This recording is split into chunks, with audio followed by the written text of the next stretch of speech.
బాధ్యత. చెరువులు, కుంటలు, నాలాలను ఎవరెవరో ఆక్రమించుకుంటే వాళ్ళ ఆక్రమణలో చెరబట్టే ఇవాళ నగరం మీద ఉప్పెనై వరదలు వస్తున్నాయి. ఆ వరదలు ఎక్కడికి వెళ్తున్నాయి? బస్తీలో ఉన్న పేదోళ్ళ ఇళ్లకు పోతున్నాయి. పేదోళ్ళు జీవితకాలం కష్టపడి సంపాదించుకున్న ఫ్రిడ్జ్, టీవీ, మంచము, బట్టలు, కట్టుకున్న బట్టలతో సహా అర్ధరాత్రి పూట వాళ్ళ ఇళ్లకు నీళ్లు వస్తే తడిసి ముద్దయి అనాథలాగా రోడ్డు మీద నిలబడాల్సిన పరిస్థితులు వచ్చినాయి.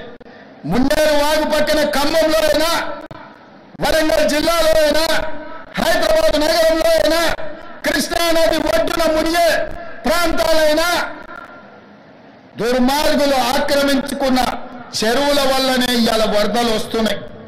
అందుకే హైడ్రాను ప్రారంభించడం. హైడ్రా స్పెషల్ టాస్కే ఈ చెరువులను ఆక్రమించిన వాళ్ళను చెరబట్టాలని, చెరబట్టిన వాళ్ళ నుంచి విడిపించాలని, అలాంటి వాళ్ళను అవసరమైతే చెరసాలకు తోలాలనేది నా ప్రభుత్వ విధానం. అందులో ఎంత గొప్ప వ్యక్తులున్నా, ఎంత మహామహులున్నా వాళ్ళు చెరువులను వదలక తప్పదు. అందుకే ఈ వేదిక మీద నుంచి గొప్ప వ్యక్తులకు నేను విజ్ఞప్తి చేస్తున్నా, అయ్యా ఆక్రమించుకున్న చెరువులను మీరే వదలండి, గౌరవంగా పక్కకు తప్పుకోండి, నీటిపారుదల శాఖకు అప్పగించండి, మీకేం కావాలనో పోయి దూరంగా కట్టుకోండి. లేకపోతే ఉన్న పలంగా నేల మట్టం కూలుతాయి, కూలగొట్టే బాధ్యత నేను తీసుకుంటా.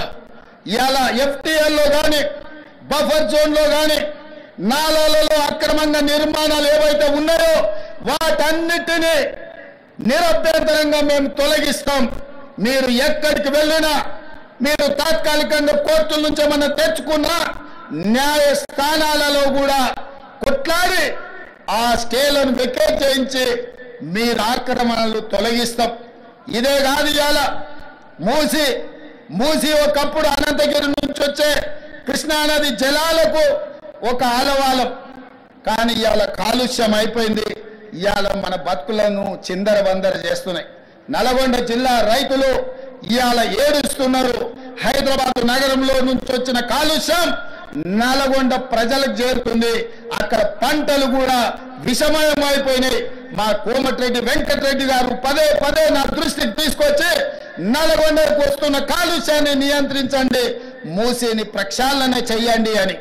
అందుకే కేంద్ర ప్రభుత్వ సహకారంతో మూసి ఆక్రమణలు తొలగించి మూసిని ప్రక్షాళన చేసి ఒక అద్భుతమైన మూసి రివర్ డెవలప్మెంట్ ఫ్రంట్ ను అభివృద్ధి చేసి పేదవాళ్ళకు అక్కడ వ్యాపారాలు చేసుకోవడానికి అవసరమైన అవకాశాలు కల్పిస్తాం.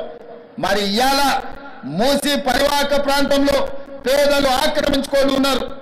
జిల్లాల నుంచి వచ్చి ఇల్లు కట్టుకొని ఉన్నారు. రూపాయి కూడబెట్టి గుడిసెలేసుకొని బ్రతుకుతున్నారు. వాళ్ళ పట్ల మానవత్వంతో వ్యవహరిస్తుంది ప్రభుత్వం. మూసి నాలలో ఉన్న శాశ్వత నివాసదారులు ఎవరైతే ఉన్నారో వాళ్ళందరికీ డబుల్ బెడ్రూమ్ ఇల్లు ఇచ్చే బాధ్యత ఈ రాష్ట్ర ప్రభుత్వం తీసుకుంటుంది. దాదాపుగా 11,000 మంది అక్కడ ఇల్లు ఉన్నాయి. ప్రతి వాడికి 11 కాదు, అవసరమైతే 12,000 మంది అయినా ప్రతి వాడికి డబుల్ బెడ్రూమ్ ఇల్లు ఇచ్చి వాళ్ళని ఆత్మగౌరవంతో బ్రతకటట్టు ఈ ప్రభుత్వం పునరావాసం కల్పిస్తుంది. అట్లాంటి కార్యక్రమాలలో ఇవాళ శిక్షణ పొందిన ఈ ఎస్ఐలు ప్రజల సహకారం కోసం మీరు బాధ్యత తీసుకోవాలి. అదేవిధంగా ఎక్కడైతే ఆక్రమించుకున్నారో మూసీలు, ఎఫ్టీఏలు, బఫర్ జోన్, నాలాలో ఉన్న వాళ్ళు తొలగించండి. ప్రభుత్వ భూముల్లో లేకపోతే ప్రైవేట్ భూముల్లో అనుమతి లేకుంటే కట్టుకున్న వాళ్ళని ఏదైనా రెగ్యులరైజ్ చేయడానికి స్కీమ్ ఉంది. కానీ ఎఫ్టీఎల్, బఫర్ జోన్, నాలాల వాటికి రెగ్యులరైజేషన్ స్కీమ్ లేదు. ఇవ్వాలి, కాకపోతే రేపైనా వాటిని తప్పకుండా తొలగిస్తాం. వాళ్ళ పట్ల కఠినంగా వ్యవహరిస్తాం. మీ అందరికీ నా విజ్ఞప్తి ఒక్కటే, రేపటి నుండి ప్రజల దగ్గరికి వెళ్తున్నారు. తెలంగాణ ప్రజలకు విశ్వాసం, నమ్మకం కలిగించండి. మన రాష్ట్రంలో గంజాయి మాట ఎత్తాలన్నా, డ్రగ్స్ గురించి ఆలోచన చేయాలన్నా, సైబర్ నేరాలను నియంత్రించాలన్నా, చెరువులు, నాలాలు చెరబట్టిన వాళ్లను మోకాళ్ళలో వణుకు పుట్టాలి, వెన్నులో చలిచేరము రావాలి.